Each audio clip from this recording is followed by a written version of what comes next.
بسم اللہ الرحمن الرحیم۔ السلام علیکم۔ نیوز انالیسز کی ایک نئی ایپیسوڈ کے ساتھ میں ہوں سید عارف بہار۔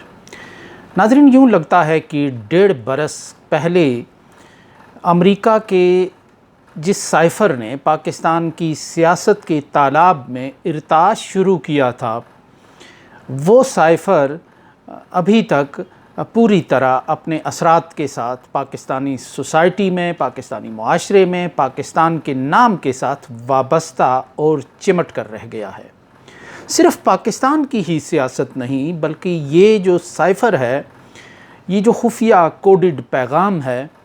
یہ پاکستان اور امریکہ کے تعلقات میں بھی کی لہروں میں بھی اب ارتعاش پیدا کر رہا ہے۔ اور اگر یہ سلسلہ آگے بڑھ گیا اور یہ کسی مقام پر رکنے نہیں پایا تو یہ امریکی سیاست پر بھی اپنے اثرات مرتب کرے گا، کیونکہ پاکستان اور امریکہ کے تعلقات پیچیدہ بھی ہیں اور ان میں سرد و گرم ادوار بھی آتے ہیں، مراحل بھی آتے ہیں۔ ابھی بھی یہ تعلقات پوری طرح ٹریک پر نہیں آئے۔ گو کہ 1.5 برس قبل جو پاکستان میں تبدیلی آئی وہ امریکہ کی مرضی، منشا اور دباؤ کے نتیجے میں آئی تھی، اور اس کی کچھ وجوہات تھیں کہ امریکہ پاکستان سے کچھ چیزیں منوانا چاہتا تھا، کچھ فیصلے کروانا چاہتا تھا۔ جو جیو پولیٹکس ہے، جو اس خطے کی پولیٹکس ہے، جو چین سینٹرک ہو کر رہ گئی ہے، اس میں کچھ پاکستان کو وہ بھارت کے قریب لا کر چین سے تھوڑا فاصلے پر کھڑا کرنا چاہ رہا تھا۔ پھر اس کے بعد چونکہ روس ایک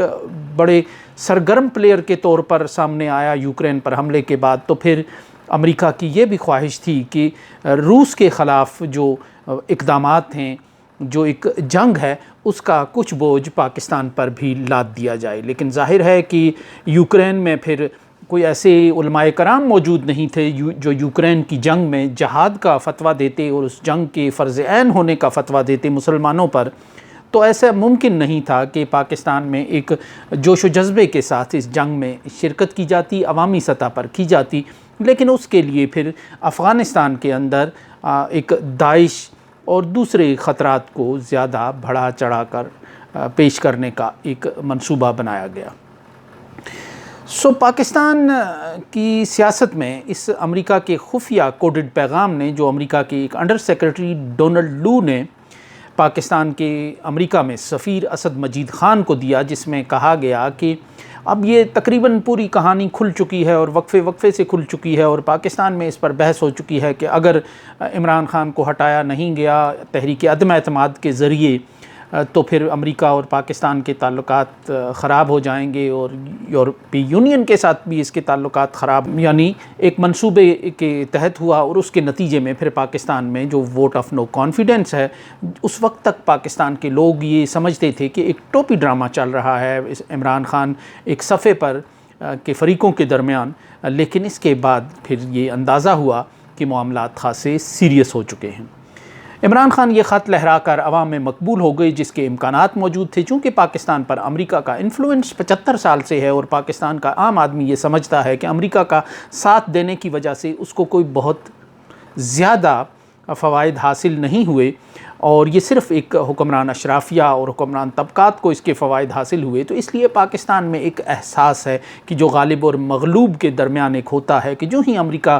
کی مخالفت کا کوئی غبارہ پھٹ جاتا ہے تو اس کے اثرات پھر عوامی سطح پر دور دور تک چلے جاتے ہیں، اور امریکہ کو ہمیشہ سے اس کا احساس رہا ہے کہ پاکستان میں ایک اینٹی امریکن سینٹیمنٹ موجود رہا ہے۔ جب یہ سائفر سامنے آیا، عمران خان نے لہرایا، تو یہی ہوا کہ ان کی مقبولیت بڑھتی چلی گئی، اور لوگ انہیں ایک ایسے رہنما کے طور پر دیکھنے لگے کہ جو عالمی قوتوں کی آنکھوں میں آنکھیں ڈال کر بات کرتا ہے، اور جسے عالمی قوتیں اپنے نظریات کی وجہ سے پسند نہیں کرتی ہیں، اور یوں وہ ایک قوم پرست پاکستانی کے طور پر ان کا ایک سراپا بنتا چلا گیا۔ اس کے بعد پاکستان کی جو سیاسی ہے، جو نظام ہے، اس نے اس میں پہ بحث کی کہ یہ مداخلت تھی یا سازش تھی۔ عمران خان اسے سازش کہتے رہے، اور جو باقی قوتیں تھیں وہ اسے مداخلت کی حد تک مانتی رہیں، لیکن بہرحال یہ پاکستان کی سیاست میں ایک ارتعاش کا باعث بنا۔ اب امریکہ کا جو ادارہ ہے، خبر رساں ادارہ، تحقیقاتی ادارہ دی انٹرسیپٹ، اس نے اس کا متن حاصل کیا ہے اور اس کا دعویٰ ہے کہ پاکستان سے حاصل کیا ہے اس کا متن ہم نے، اور وہ سارا انہوں نے شائع کیا ہے جو تقریباً جس کا اردو ترجمہ تقریباً 2.5 صفحات پر مشتمل ہے، جس میں وہ ساری کنورسیشن جو ہے وہ موجود ہے۔ اب یوں یہ امریکہ سے ایک گواہی آ گئی ہے کہ سائفر جو ہے وہ ایک حقیقت ہے، امریکہ کی دھمکی ایک حقیقت تھی، اور اسی پر پھر امریکی اسٹیٹ ڈپارٹمنٹ کے ترجمان کو بھی یہ تسلیم کرنا پڑا کہ سائفر ایک حقیقت ہے۔ امریکہ ناخوش تھا پاکستان کے جو وزیر اعظم ہیں عمران خان، ان کے دورہ روس کے حوالے سے، اور اس موقع پر اسی دن جب روس نے یوکرین پر حملہ کیا، عمران خان کرملن میں دیکھے گئے تھے،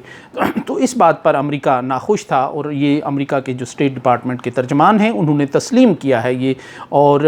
سائفر کے حوالے سے بھی ان کا گول مول سا ایک بیان رہا، لیکن بہرحال اس سے یہ بات تصدیق ہو گئی کہ سائفر ایک حقیقت تھا، اور عمران خان جو بات کہتے تھے، جس دھمکی کی بات کہتے تھے، حرف بحرف وہی چیز ثابت ہو گئی۔ اب یوں لگتا ہے کہ امریکہ سے یہ سائفر لیک ہو گیا،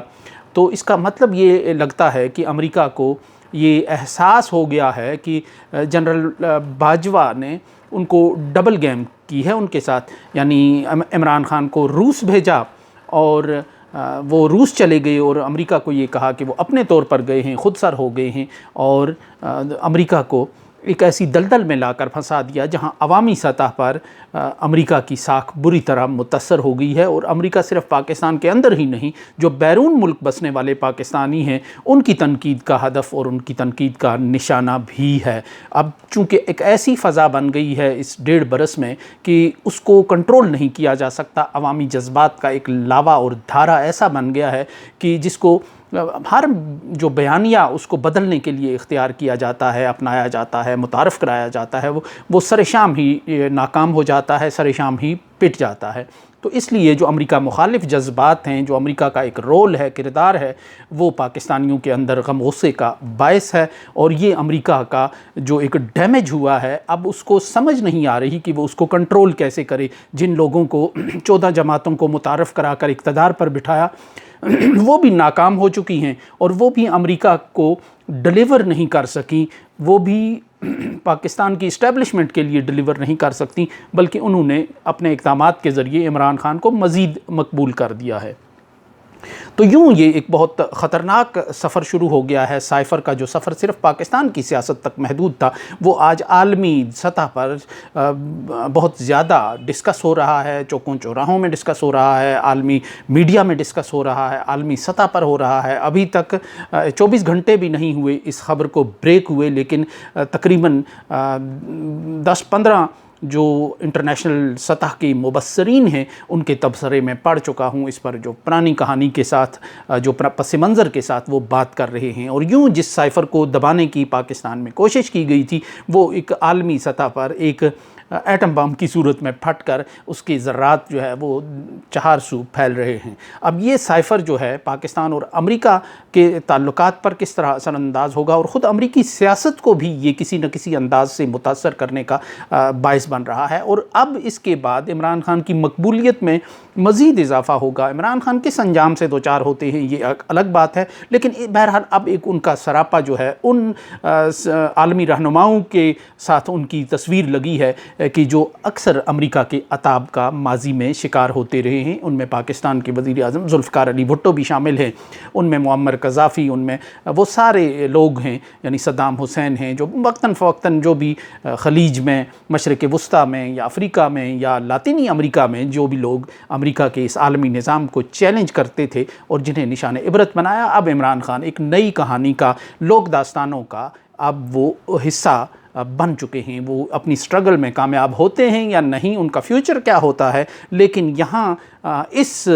امریکہ سے اس کی تصدیق ہونے کے بعد اب وہ ایک ایسا کیریکٹر پاکستانیوں کے لیے بن گئے ہیں کہ جو لوگ داستانوں میں زندہ رہتے ہیں، جو لوگ کہانیوں میں زندہ رہتے ہیں، جو افسانوں میں زندہ رہتے ہیں، اور جنہیں تاریخ پھر اپنے انداز سے زندہ رکھتی ہے۔